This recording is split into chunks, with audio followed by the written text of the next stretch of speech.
Unfortunately, there is no permanent cure for Parkinson's disease at this stage.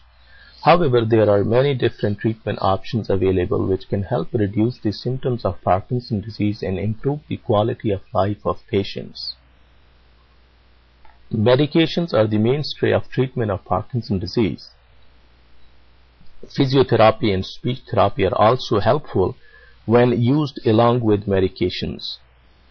Carefully selected patients may benefit from surgery as well. The treatment of Parkinson's disease may vary from person to person and depends upon a number of factors. It is important to keep in mind that these drugs may not stop the progression of disease. However, they will reduce the symptoms of Parkinson's disease, so you are better able to carry out your daily activities. The medications used for Parkinson's disease may have some side effects as well. The medications must only be used as instructed by your physician. You should not adjust the dosage of your medication without the advice of your physician. A summary of the medications used for Parkinson's disease will be discussed shortly, but you should strictly follow the plan made by your neurologist about your condition. The commonly used medications for Parkinson's disease include amantadine, monoamine B oxidase inhibitors including razagiline and saligeline, dopamine agonists including pramipexole and ropinirole, levodopa, entacapone, and anticholinergic medications. Amantadine is started at a dose of 100 mg once daily, and the dose is slowly increased to 100 mg 3 times daily. The side effects of this medication include leg swelling, visual hallucination, and livedo reticularis, which is a web-like rash on legs and arms. Razagiline, which is a monoamine B oxidase inhibitor, is started at a dose of 0.5 mg once daily. The dose may be increased to 1 mg once daily. The side effects of this medication include joint problems, flu-like illness, exacerbation of side effects of levodopa when used in conjunction with levodopa. Saligeline is also a monoamine B oxidase inhibitor, which is started at a dose of 5 mg once daily and slowly increased to 5 mg twice daily. The last dose of this medication should not be taken later than afternoon. If the last dose of this medication is taken in the evening, it may cause trouble falling asleep. Saligeline may exacerbate the side effects of levodopa when used in conjunction with levodopa. Pramipexole is a dopamine agonist, which is usually started at a dose of 0.1 to 5 mg 3 times daily. The dose is increased at weekly intervals.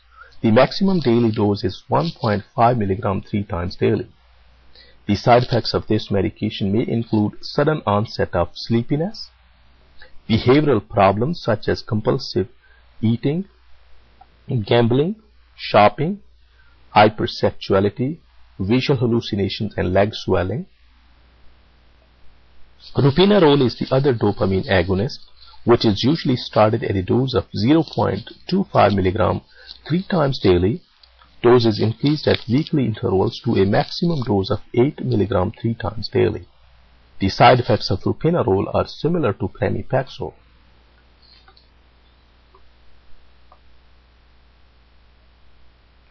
Levodopa is usually started at a dose of 100 over 25 mg. The dose is slowly increased to 300 mg to 2000 mg, which can be divided up to many times a day.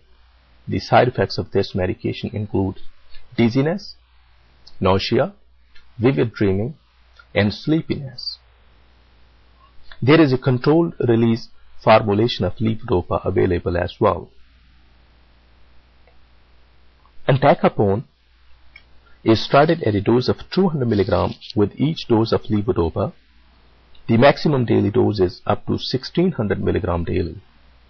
Entacapone can only be used with levodopa. Entacapone may cause brown discoloration of urine, diarrhea, and exacerbation of side effects of levodopa. Anticholinergic medications include trihexyphenidyl, which is started at a dose of 1 mg once daily. The dose may be increased up to 5 mg 3 times daily. The side effects of this medication include cognitive dysfunction, dry mouth, urinary problems, constipation, visual problems, and confusion.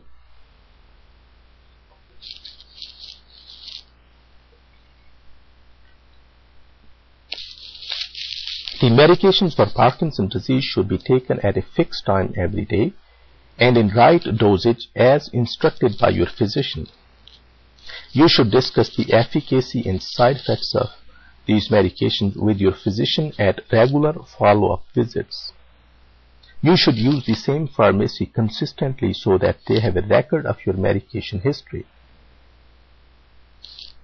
There will be a less of a chance that you will buy a prescription-free product that may interfere with your drug treatment if you use the same pharmacy consistently.